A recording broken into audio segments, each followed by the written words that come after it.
হাজার হাত কালী। মা কালীর বহু রূপ, তার মধ্যে এই হাজার হাতওয়ালা কালী খুবই প্রসিদ্ধ এবং অতি প্রাচীন। মনে করা হয় যে মা যখন মহিষাসুরকে বধ করেছিলেন, ঠিক সেই সময় এই হাজার হাত কালীর রূপ নিয়েছিলেন এবং তারপর থেকে মায়ের এই হাজার হাত কালী নাম প্রচলিত রয়েছে বিশ্ব বাংলার ঘরে ঘরে। এবং এই হাজার হাত কালী মায়ের মন্দির রয়েছে হাওড়া জেলার শিবপুরের ওলা বিবিতলায়। নমস্কার দর্শক বন্ধুরা, মিস্টেরিয়াস হিন্দু চ্যানেলে আপনাদের সকলকে জানাই আবারও স্বাগত।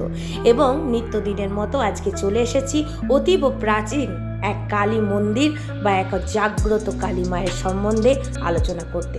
তো চলুন বন্ধুরা, সরাসরি ভিডিওতে চলে যাওয়া যাক। 1905 সালে এই মন্দির প্রতিষ্ঠা করেন তান্ত্রিক ভক্ত আশুতোষ মুখোপাধ্যায়। চণ্ডীর এই হাজার হাতের রূপ আসলে স্বপ্নাদেশে পাওয়া বলে জানা যায়। পাশাপাশি চণ্ডীর 22তম অধ্যায়ে দেবীর এই রূপের উল্লেখ রয়েছে। চণ্ডী অনুযায়ী অসুর নিধনকালীন দেবী দুর্গা বহু রূপ ধারণ করেছিলেন, তার মধ্যে এই হাজার হাত কালীর রূপ কিন্তু প্রসিদ্ধ। বিখ্যাত গায়িকা শুভালক্ষ্মী এই মন্দির দর্শন করে গিয়েছেন। মন্দিরের বাইরে দক্ষিণ ভারতীয় ভাষায় লেখা রয়েছে মন্দিরের নাম। শুভালক্ষ্মীর পর থেকেই বহু তামিল দর্শনার্থী এসে দর্শন করে যান এই মন্দিরে। শ্রাবণ মাসের শুক্লপক্ষের শুক্রবার তামিলনাড়ু থেকে আসেন প্রচুর মানুষ। সেই দিন তারা মাকে দেন তাদের স্পেশাল ভোগ। তাদের ভোগ অর্থাৎ সম্বর, ইডলি, ধোসা, বড়া, মিষ্টি ভাত, দই ভাত, ঝুড়ি ভাজা, এই সমস্ত কিছু। এবং বলা হয় যে এই হাজার হাত কালী মা কিন্তু এই ইডলি ধোসা অর্থাৎ দক্ষিণ ভারতীয় খাবারই সব থেকে বেশি পছন্দ করেন। ইতিহাস ঘাঁটলে দেখা যায় যে মন্দির তৈরি করার ইচ্ছা থাকলেও সেই সামর্থ্য ছিল না তান্ত্রিক আশুতোষের। মন্দিরের বর্তমান সেবায়েত সেই আশুতোষ মুখোপাধ্যায়ের পরিবারেরই একজন।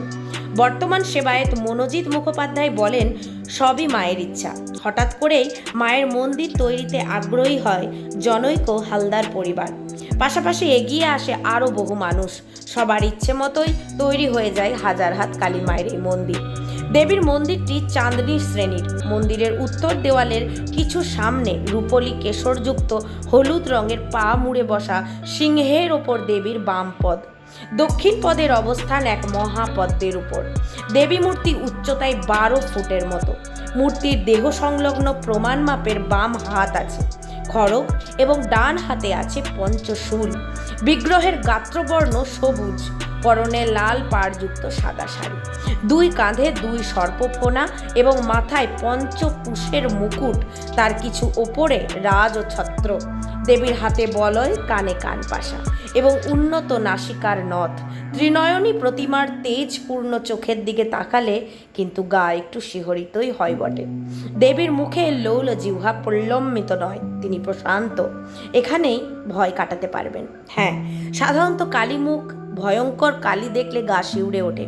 এই মা হাইটে হয়তো অনেকটাই বড় এবং মায়ের মূর্তিও বিশাল, কিন্তু মায়ের মনে বা মায়ের মুখের মধ্যে কোথাও যেন একটু প্রসন্নতা রয়েছে, যা দেখলে কিন্তু মনে সাহস পাবেন, অর্থাৎ সেই ভয় কাটিয়ে উঠতে পারবেন।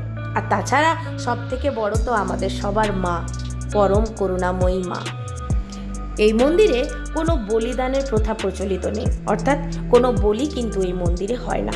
তবে বুদ্ধ পূর্ণিমায় মন্দিরের প্রতিষ্ঠা দিবস ও কালী পুজো, এই 2 দিন বিশাল ধুমধাম করে মায়ের পুজো করা হয়। এছাড়া প্রত্যহ সকাল 6:30, দুপুর 2টো ও রাত 8:30টায় মায়ের পূজা ও আরতি হয়। প্রসাদ দেওয়া হয় বিকেলবেলা ও রাত্রিবেলা। তো যাই হোক বন্ধুরা, যারা যারা এই হাজার হাত মা কালীর দর্শন করেছেন তারা কিন্তু কমেন্টে অবশ্যই জানাবেন।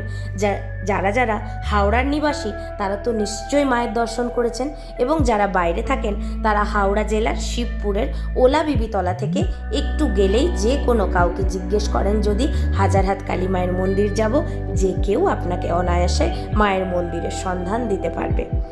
এবং আজকের ভিডিওটা যদি ভালো লেগে থাকে তাহলে অবশ্যই লাইক করবেন এবং আমার চ্যানেলটাকে সাবস্ক্রাইব করে রাখবেন।